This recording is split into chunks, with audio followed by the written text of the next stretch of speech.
The starboard D1 had pulled out through the mast. G tacked immediately to take the strain on the other side's rigging. So we were on the starboard tack and G brought us round onto port tack, i.e. sails were on the starboard side, so that the D1, which had gone, would have been loose anyway, thereby saving the mast as well.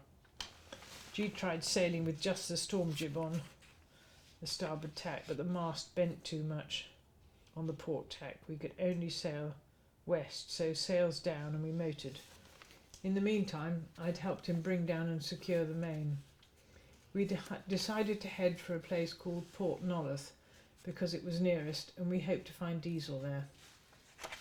Thankfully by this time the wind had finally begun to ease, though the waves were still large, so we motored.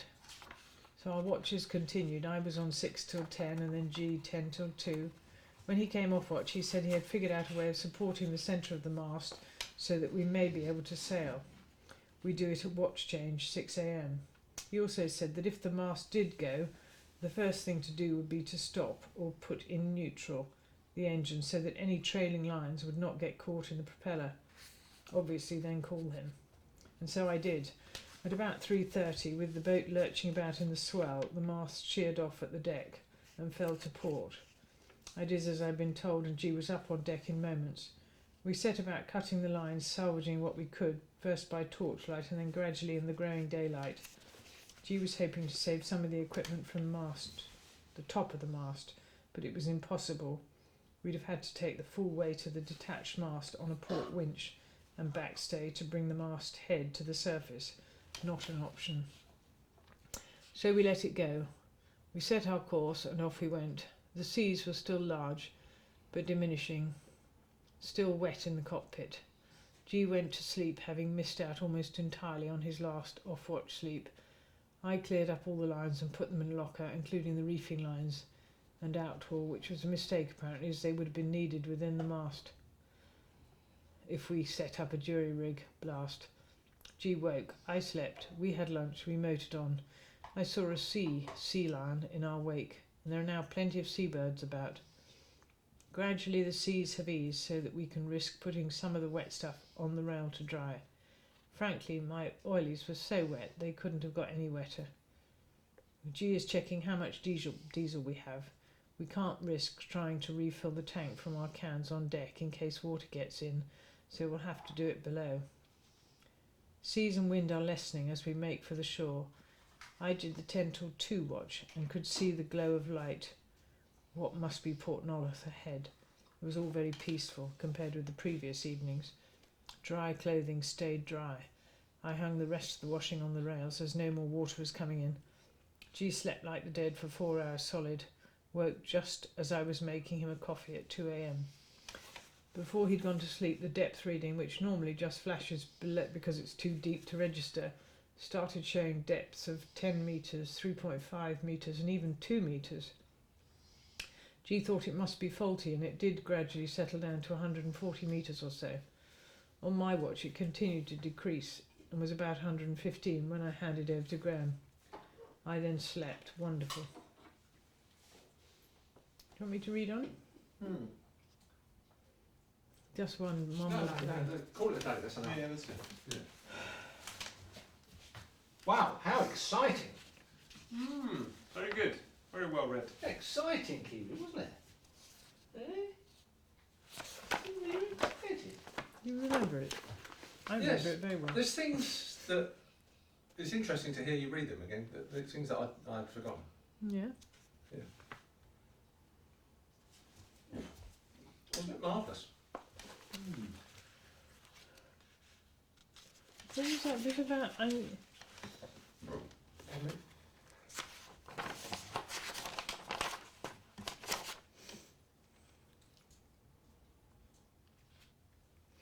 I cleared up all the lines and put them in a locker, including the reefing lines and outhaul, which was a mistake apparently, as they would be needed within the mast if we set up a jury rig blast. I don't think I said anything about cutting it free. No, but you must have pulled them through.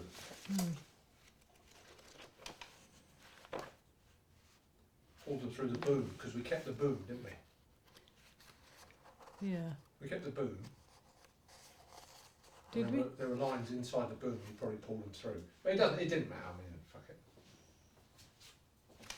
it. Very good. I mean, it's testament, isn't it? You. Good. Well, lots has happened since I last had a chance to sit and write. I'll try and identify the sequence of events since I last put the pen to paper. From the log, it seems watches continued through the night. I did 10 till 2 a.m. G did 2 a.m. till 6 a.m. The wind was strongish, 22 knots average, from the just east of south, about 160 degrees. I did the 8 a.m. log, and after that the wind picked up from the log and went round slightly to the south. By the afternoon of the 8th of January we had 3 reefs in the main, a storm jib. Luckily we hadn't had sufficient lessening of the breeze to change to the furling Genoa. And as the wind had been blowing at 20 knots plus for the last couple of days and is now 30 plus knots, the seas have built up. Large swell, 3+ metres with breaking tops. Loggerhead generally handles them well by going diagonally up them at speed and then down and along the next one. The problems arise when there is a swell from a different direction or a wind shift so that she approaches the predominant ones at a bad angle. The cockpit gets periodically drenched. My oilies are crap. Before no time at all I was soaked through to the skin. At 4 p.m. G was below trying to listen to Fred, the weatherman, and just then the radar dish sheared off its stainless steel pillar on Loggerhead's stern. It was hanging by the electrical cable. I called G, but before we could figure out what to do, it's heavy, 8 kilos, and high up. The cable had broken and the dish was disappearing, still floating in Loggerhead's wake. Another incident today was G going up to the anchor locker. It had sprung open. He found it full of water.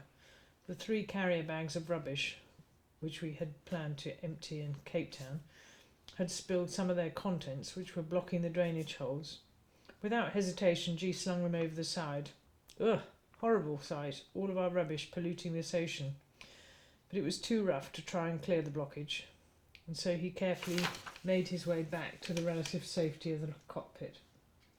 So with the expensive bits of equipment being lost, anchor locker flooded, and therefore probably forward tank contaminated, and it being increasingly wet below, the whole situation was very uncomfortable and worrying, especially since we still cannot get through to Fred or identify any of the information he gives out as being relevant for our position.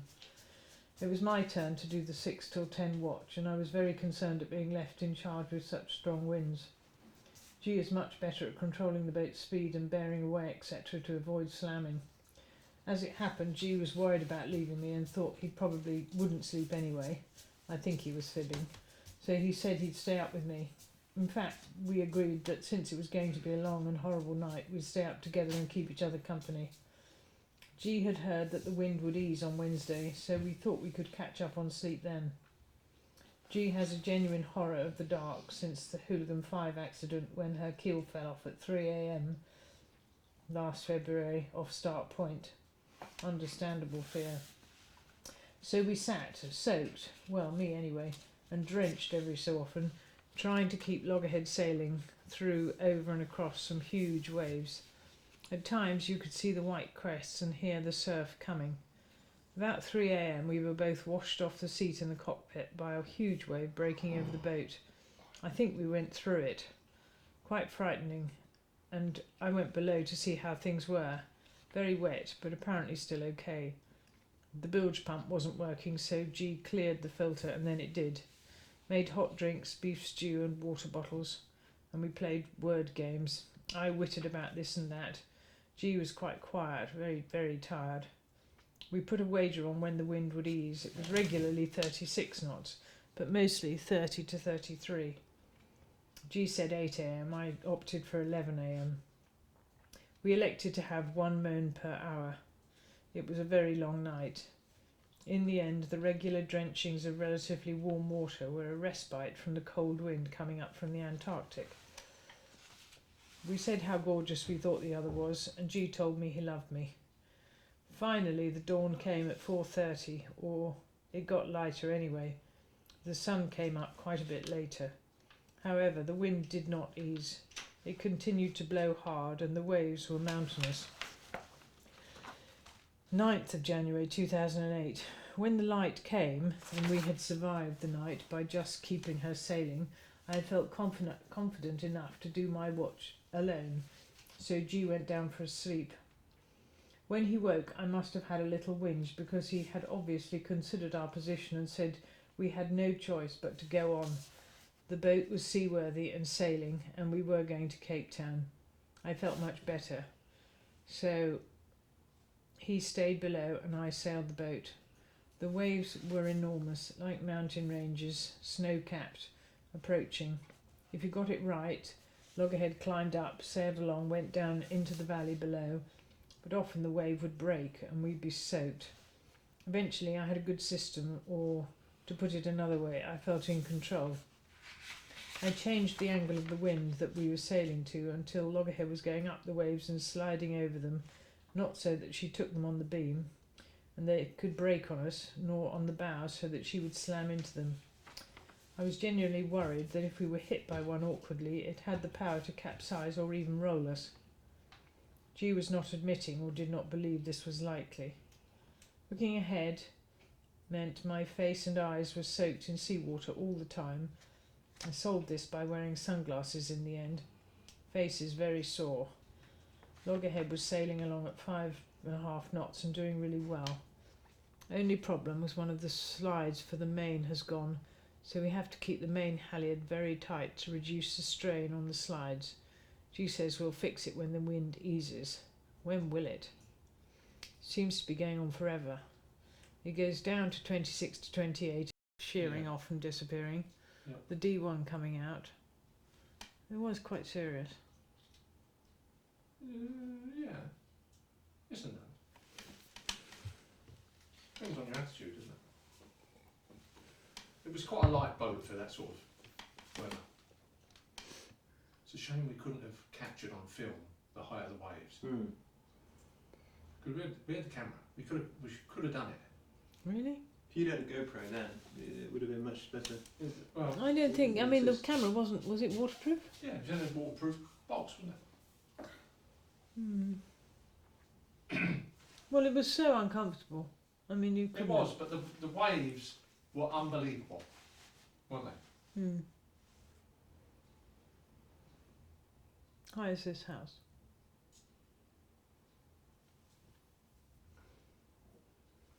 When we were at the bottom, the waves were higher than the top of the mast, Yes, yes. and that's 17 metres. About the height of the trees over there. Yeah, awful. Unimaginable. And it was unimaginable. You just couldn't. It was just unbelievable. It's been horrible. But there we are. But it did blow for many, many days, apparently. But there we are. There we are, eh? We survived. We did. Don't know how. It was a close thing.